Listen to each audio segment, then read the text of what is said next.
Om Sri Sai Ram.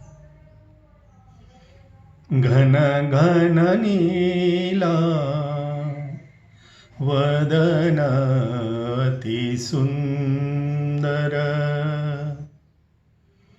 घन घन नीला वदन अति सुंदर मेघ श्यामल माधव मुरहर मेघ श्यामल माधव मुरहर घन घन नीला वदन अति सुंदर. Om Sri Sai Ram. It is after a long time, I think more than 6 months probably, that Swami commanded me to record this video today morning. The apparent reason being that though many of my family and friends were insisting that I should keep recording, but it is my special relationship that I will not do anything unless there is a clear cut command from him. I don't decide to record or not to record. He decides. In between, there were beautiful experiences, spiritual experiences, some of which I will share today, some of which Swami has not yet permitted to share in this video. But today, the immediate prompting is something unprecedented, a unique experience. In my 50 years of association with Bhagwan in this human form, I have never experienced myself or heard from anybody else of such divine experience. It so happened today early in the morning. Normally I get up around 4 o'clock, then again go to sleep, again get up 5, but always think my dreams would be around Swami, Trai, Kodai, Kulwant Hall, Puttaparthi. The characters, the participants may be different. Sometimes Swami will give his glimpse, sometimes it will be just that I am for darshan. But today morning it was something very special. I had two dreams. That too is itself is very unique. That after 4:30 when I went to just sleep, I had this unique dream that I am sitting in the crowd, the unprecedented crowd outside the Kulwant Hall. So much crowd that there was no discipline, no sevadal, nothing. It could not be controlled. And suddenly Swami comes and sits along with us near me and starts speaking to me in a very friendly manner. And then there are some people who are from Ulhasnagar, my hometown, whom I never met for last maybe 25-30 years. They all appear around Swami from nowhere, and then I tell Swami, they are from Ulhasnagar. Yes, I know. And then Swami speaks to me very fondly about beautiful, like a friend. So this was just a glimpse. Then again, after some time, I had this unique dream that I am angry with Swami on something. I don't know what. And I was not looking at Swami. I was sitting in darshan but not looking at Swami. And Swami comes and stands in front of me with his beautiful lotus feet to give Namaskar. But I ignore. I just don't. I look at the feet. I love it in my mind, but I don't touch it. It is again unthinkable. Swami standing in front of you.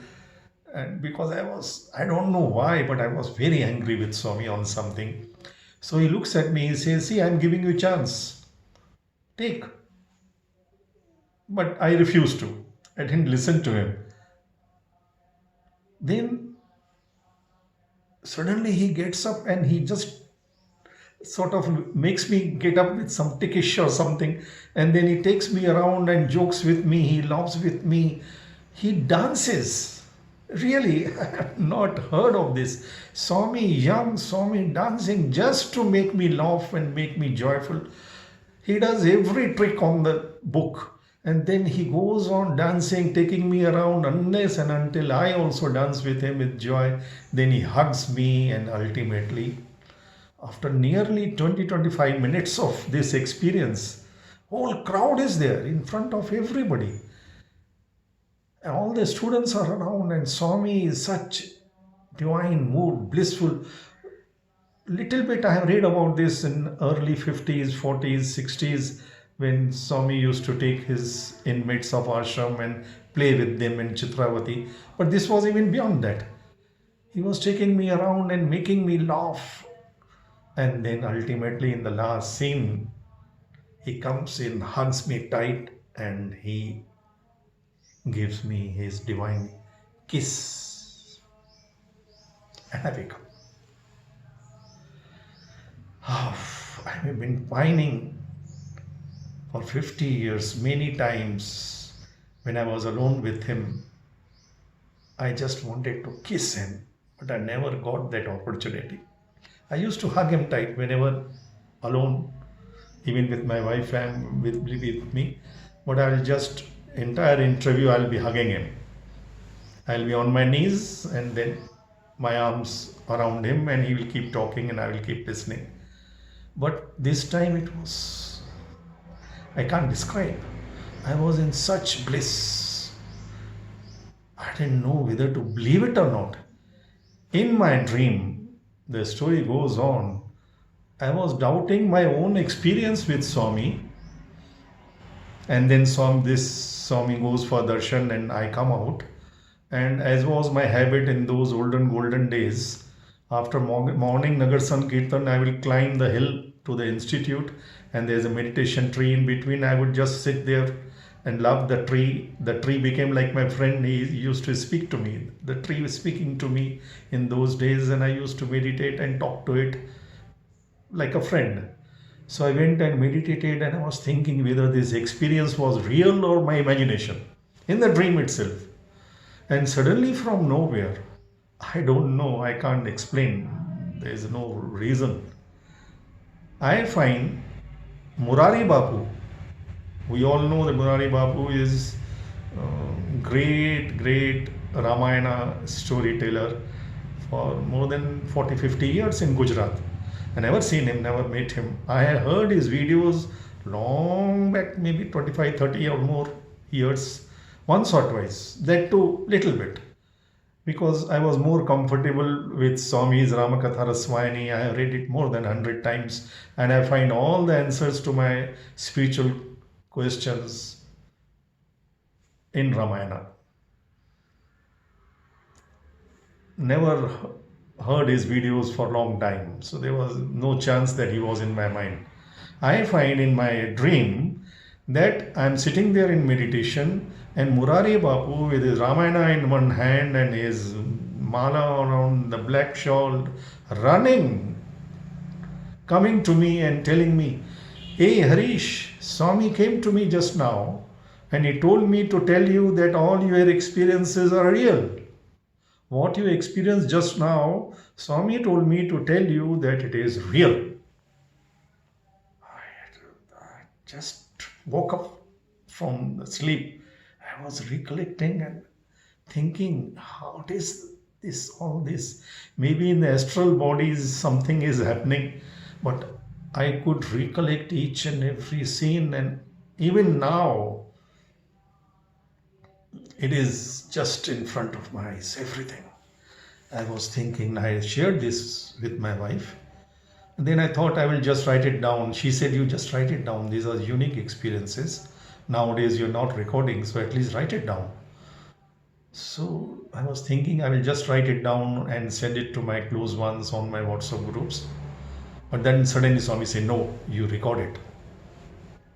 After 6 months, he is asking me to record it. So immediately I got ready to record this unique experience. I can't explain. Nobody can explain God. You can only experience Him. This avatar is working on multi-dimensional, and it is not me. I know many of my friends across the world, Sai devotees, who are having beautiful experiences of Swami, especially after 2011. He's working on supersonic speed. This avatar is working. God never takes rest. During this period, there are few things which I am allowed to share. About 3 months back, my wife developed some problem in her eye, and the doctors here in super specialty said maybe there is some nerve which is causing this problem, and you better go to a super hospital in Whitefield. There's a neurological department, and then you need to show it to her, and without that report we cannot proceed further. So we had to go to Whitefield, and we stayed in Sai Gokulam, and we were there for nearly 10 days, and we went to the hospital twice for the checkup and whatever they had to do, all procedures. So on the last day, of course my wife used to go to Vrindavan campus. I also went once or twice. On Sunday we went for bhajans there, but I was not called upon to go to Trai, and my wife tried. She has been a staff in super specialty. She went early in the morning, but the ladies there, they said no, unless you get permission from gentleman who is in charge of giving permissions to for devotees to go to Trai. So they said, we know you that you are staff in super specialty, but we cannot allow you unless you get a permission. So she came back, and she had this desire that before leaving she wanted to go to Trai. I was not so keen. I never push myself unless Swami calls me. I just keep cool. This is my relationship with him. I never came to Puttaparthi on my own. Swami appeared in my dream and asked me, come to Puttaparthi. So whatever he has blessed me with is without my asking. I have told him, Swami, don't listen to my prayers. Whatever you decide is good enough for me. I should only know that it is your decision, and I should feel your presence in every situation. Rest, you may do whatever you wish to do for my good. I know you can't do anything which is not in my good. So I don't apply my so-called intelligence, human intelligence. So this is a relationship that I have been maintaining with Swami. So he gives me many boons without my asking. Once in super hospital when I was in deathbed, and he gave me the divine experience of out-of-body experience, three-dimensional, how this created the universe and everything. For 3 hours, I could see my body there, and as if Swami had separated myself from myself. I could see my body, and I could see the entire experience, Swami showing me this entire creation on the opposite wall of super hospital, 2009 or 10. I recorded it in my earlier videos. And he told me, I bless you with all this, not because you deserve it, not because you desire it, but because I have decided it.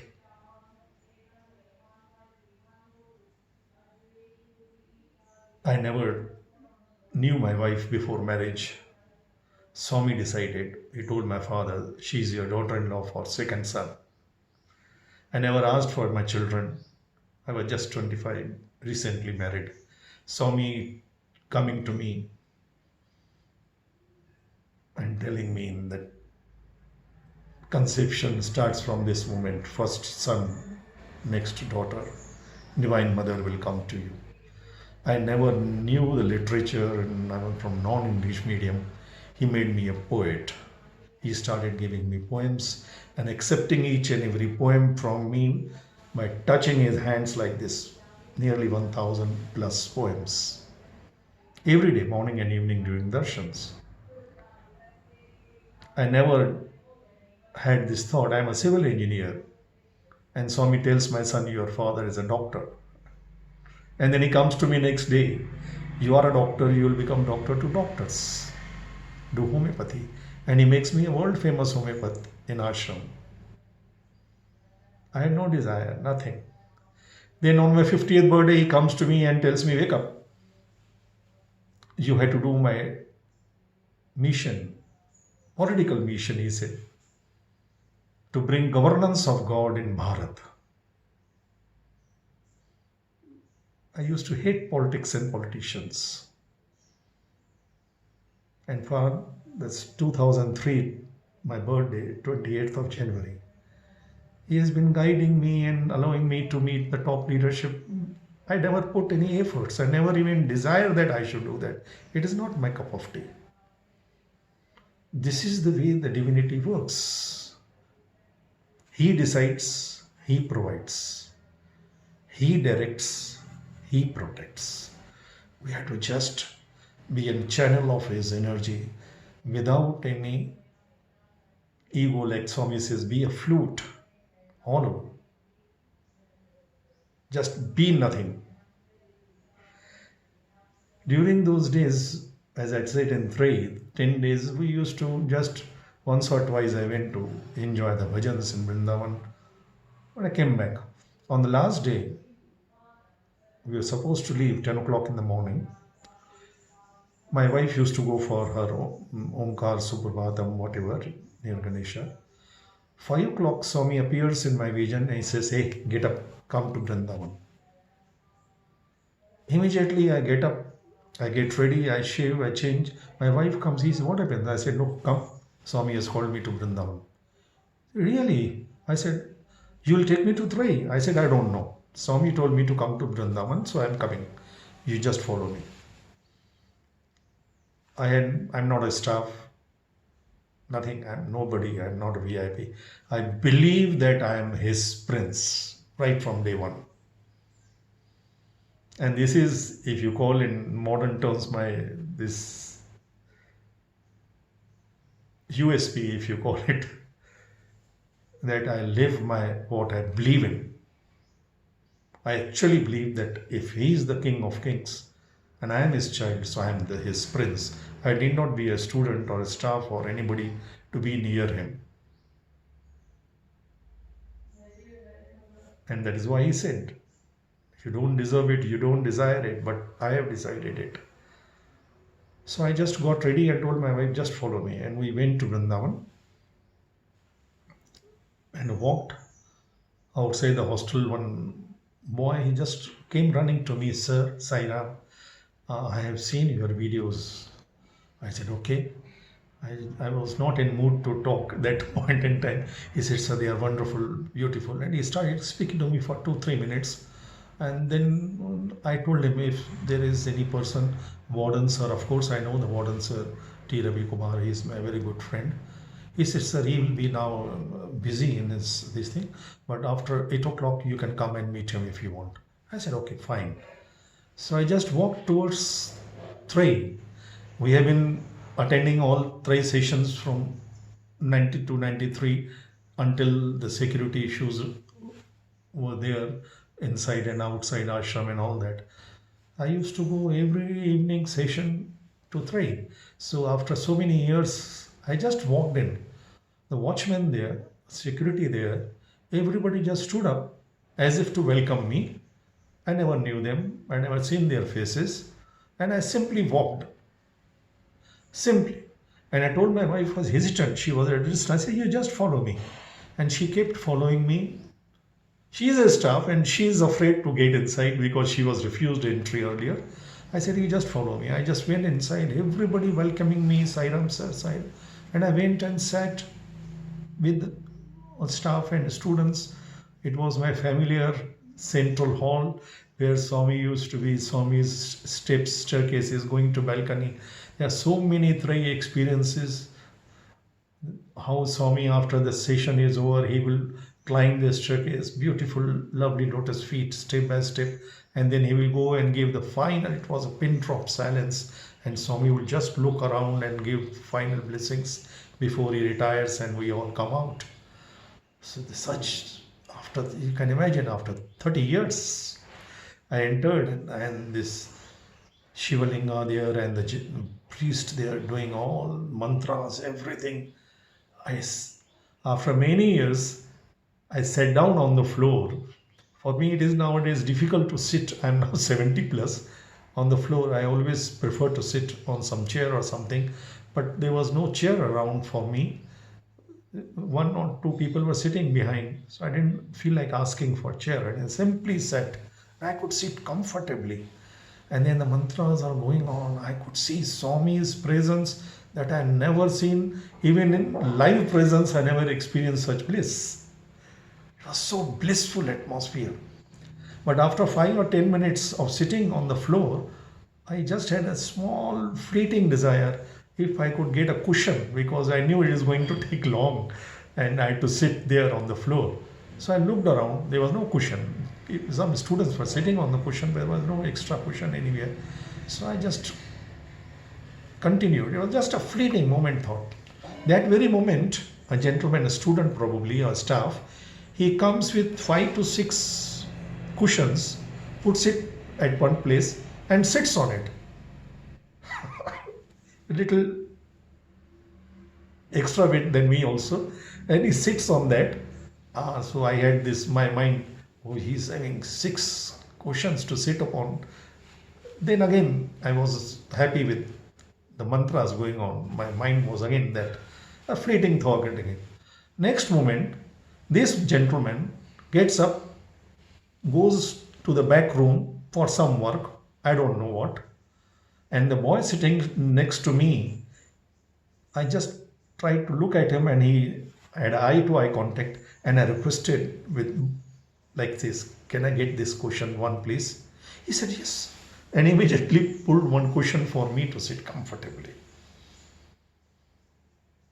After 2 minutes, that gentleman comes. I thought that he will ask, where is my cushion? But he simply sat without anything, as if he didn't know it is a 5 cushions or 6 cushions. And I continued to enjoy the blissful experience. It is, can't describe that beauty. Everyone who gets a chance to go there must go there to see Swami live. After that, a 1 hour of blissful experience, we came out and came back to Puttaparthi. This is how divinity works. This is how divinity works. And after we came back, the doctors gave the report. There is nothing wrong with the eyes. Of all the medical procedures and everything, the final verdict was, there's nothing, absolutely nothing wrong with the eyes. No need to change even the number of aspects or nothing. Everything is normal. Those days he told me, don't worry. I just thank Swami for that. I thank him 100 times every day for every small thing. I said, Swami, thank you, Swami. He said, why thank me? You are living in Puttaparthi at my command. It is my responsibility to take care of all of you. Don't worry. Then I had this thought, many people live in Puttaparthi, many people have come, I know them, but they always seek Swami's permission, pray to Swami to stay in Puttaparthi, and after Swami takes the letter or gives permission, they stay, those days.